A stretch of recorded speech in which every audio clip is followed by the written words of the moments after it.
මනෝ පුබ්බංගමා ධම්ම. හැම එකකටම මූලික වෙන්නේ මොකක්ද? හිත. සූත්‍රයක් තියෙනවා අබේරාජ කුමාර සූත්‍රය කියලා. මේක හරි අපූර්වයි හොඳ.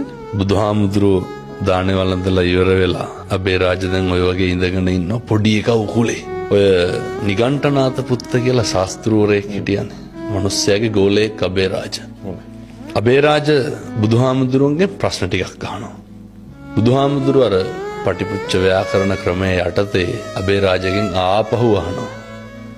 අබේරාජ පොඩි එකා ඔය උකුලේ ඉන්නවනේ. පොඩි එකාගේ කටේ කැබිලිති කටුවක් තියෙනවා. අහනවා අබේරාජ ඕක හිර වෙලා තිබ්බොත් මොකද කරන්නේ කියලා. අබේරාජ කොහොමද උත්තර දෙන්නේ? බුදුහාමුදුරුවනේ ඇදලා ගන්නවා. බුදුහාමුදුරුවෝ මොකටද ඇදලා ගන්නෙ? පොඩි එකා බේර ගන්න ඕනේ. පැහැදිලිද මං කියන එක? එහෙමයි. බුදුහාමුදුරුවෝ අදිනකොට ලේනවනේ. කෑ ගහනවනේ. රිදෙනවනේ. ඔව් ඒත් බුදුහාමුදුරුවනේ පොඩි එකා බේර ගන්න ඕනේ. අබේරාජගේ සිතුවිල්ල මොකද්ද? කැබිලිති කඩුව ඇදලා ගන්න යයි පොඩි එකා බේර ගන්න. දැන් පැහැදිලි ඇති මිනිස්සුන්ට මං කියන එක. වේදනයි පොඩ්ඩක්, තුවාලයි පොඩ්ඩක්. සිතුවිල්ල මරන්න නෙමෙයි බේර ගන්න.